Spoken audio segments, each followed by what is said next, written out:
Hello साथियों, Uttarakhand TET के paper में जो पेपर सेकंड होने वाला है उसका एग्जाम पैटर्न क्या है, बहुत सारे स्टूडेंट्स का ये डाउट था। तो इस छोटी सी वीडियो में इस चीज पर बात कर लेते हैं कि आखिर जो पेपर सेकंड होने वाला है 6 से 8 के स्टूडेंट्स को पढ़ाने के लिए उसका एग्जाम पैटर्न क्या है। देखिए, जो पेपर सेकंड होने वाला है उसमें टोटल आपसे 4 सब्जेक्ट से क्वेश्चंस पूछे जाएंगे। एक तो रहेगा पहला सीडीपी, बाल विकास या शिक्षण जिसको बोलते हैं, लैंग्वेज 1, लैंग्वेज सेकंड, ये 3 तो पार्ट हो गए। लेकिन जो चौथा सेगमेंट है आपका, वो चौथा सेगमेंट आपके ग्रेजुएशन या आपके जो टीचिंग डिग्री या डिप्लोमा आपने हासिल करा है वो किस बैकग्राउंड से था उससे, मतलब मैथ्स और साइंस के स्टूडेंट्स के लिए अलग है, सोशल स्टडीज वालों के लिए अलग है। तो इन दोनों में से आप एक ही चुने होंगे, उसी से क्वेश्चंस होंगे। बाल विकास या शिक्षण से 30 क्वेश्चंस होंगे 30 नंबर का। जो लैंग्वेज 1 है, जहां पे आप या तो हिंदी और या तो इंग्लिश दोनों में से कोई एक चुना होगा, उसके 30 में से 30 क्वेश्चंस पूछे जाएंगे 30 नंबर का।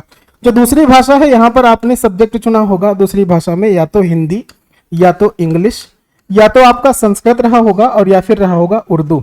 इन चारों में से कोई एक और उससे 30 क्वेश्चन 30 नंबर का पूछा जाएगा। अगर आपका साइंस बैकग्राउंड है तो मैथ्स और साइंस से मिलाकर के 60 क्वेश्चन होंगे, और अगर एसएसटी है आपका बैकग्राउंड, सोशल स्टडी है, तो उससे भी 60 क्वेश्चन। मतलब यहां पर भी पेपर 1 के जैसे 150 क्वेश्चन होंगे 150 नंबर्स के लिए। लेकिन सवाल यह है कि मिनिमम क्वालिफाइंग मार्क कितना होना चाहिए। तो अगर आप जनरल कैटेगरी से बिलोंग करते हैं तो जो पेपर सेकंड होगा, जो कि पेपर होगा 150 नंबर का, तो उस पूरे नंबर में से अगर आप 60% पा जाते हो, तो मतलब है जिस समझ में आए 90 क्वेश्चन सही अटेम्प्ट कर पाते हो, तो आप क्वालिफाई हो जाते हो जनरल कैटेगरी में। अब 90 नंबर, इसमें नेगेटिव मार्किंग है नहीं, तो माइनस मार्किंग नहीं है, मतलब अगर गलत क्वेश्चंस भी होते हैं तो डरने वाली कोई बात नहीं है। 90 क्वेश्चंस अगर आप सही हैं तो आप जनरल कैटेगरी से पास हैं। अगर आप ओबीसी कैटेगरी से हैं या दिव्यांग, स्वतंत्रता संग्राम सेनानी से की फैमिली से हैं, भूतपूर्व सैनिक हैं, तो फिर आपके लिए 50% क्राइटेरिया ही है, मतलब केवल 75 क्वेश्चन से सही हो जाए, 75 नंबर मिल जाए तो आप क्वालिफाई हैं। SC ST के लिए यही क्राइटेरिया है 40% का, और या फिर 40% का मतलब है 60 नंबर। हालांकि अगर दिव्यांगजन है SC ST के, तो अगर ओबीसी या जनरल कैटेगरी से विकलांग या दिव्यांगजन होते तो उनके लिए तो क्राइटेरिया 50% है, और SC ST के कैटेगरी में है और दिव्यांग है तो उनके लिए कट ऑफ यही है 40% या फिर 60 मार्क्स। तो आई होप पूरी चीज समझ में आ गई होगी। अब बात करें कि अगर इसकी वैलिडिटी कितनी होती है, तो अगर आप एक बार क्वालिफाई कर लेते हो, आजीवन एलिजिबल हो जाते हो शिक्षक भर्ती परीक्षा में बैठने के लिए, तो बड़ी अच्छी बात हुई, जैसे सीटेट का होता है।